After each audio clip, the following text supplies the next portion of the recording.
आज बेटी रामा ने सुना है कि मेरे पिताजी आए हुए हैं, तो अपने पिता को देखने के लिए चली है। दूर से पहचान नहीं पाया आज अपने पिता को। जब भक्त ने शादी की थी तब कुछ और था, अब कुछ और है। लेकिन नरसी ने पहचान लिया, बेटी को पास में बुलाया। बेटी कहने लगी, पिताजी मेरी माँ का क्या हाल है और तुम्हारी ये क्या दशा है। जब तुम्हारे पास में कुछ नहीं था तो तुम मत आती, क्यों मेरी हंसी करा रहे हो। नरसी कहने लगे, बेटी आज तू ऐसी बात कर रही है, उस दिन की याद कर।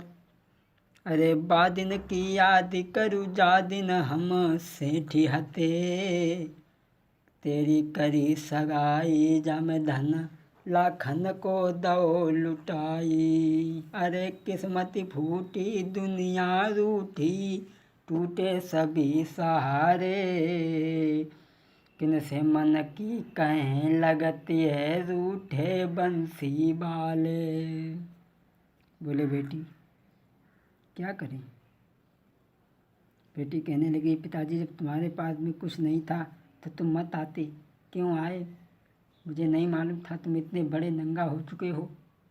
और बोली, अरे पिता तुम्हें ऐसी नहीं भांसी, और तुम हंसी कराई दई नंगर में, और सासु ताई ने मारी रही, मैं तो मरूं खाई फांसी को।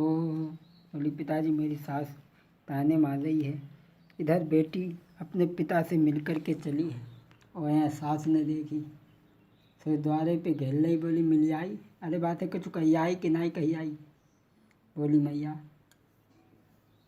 रामा बोली, मैया मेरी बबुल कुन का पानी भिजवाई देरी, स्नान करे मेरे बाबुल भाई पानी दे भिजवाई।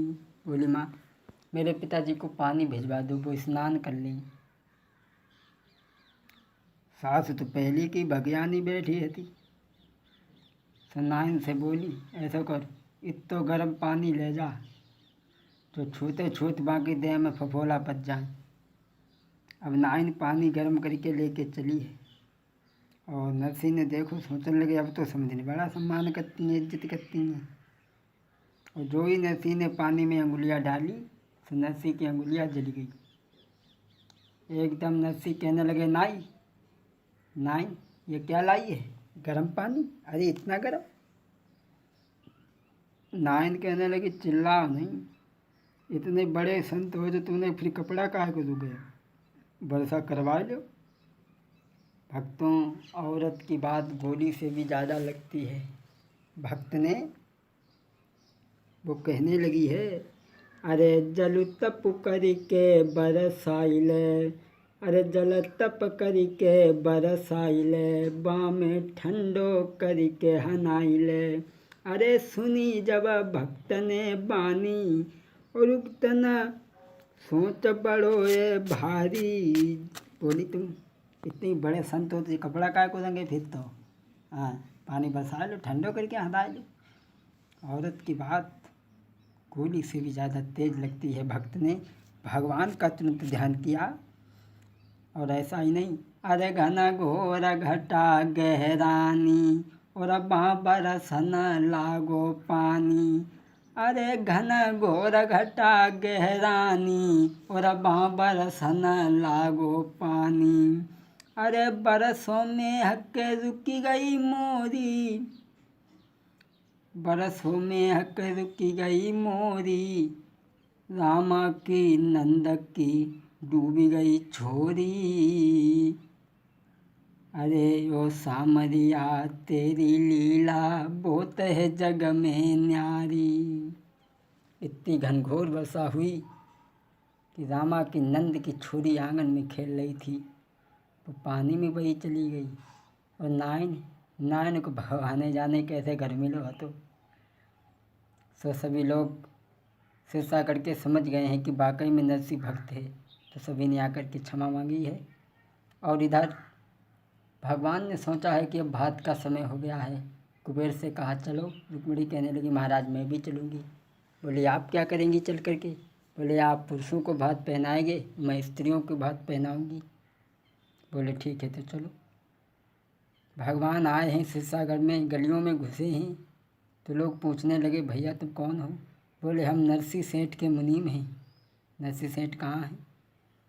जोई नरसी ने सामने से भगवान को आते हुए देखा। बोले प्रभु तुम कोई कसर नहीं छुड़वाते, तुमने बेइज्जती कराने में मेरी कोई कसर नहीं छोड़ी, तब आए जब बेइज्जती हो गई।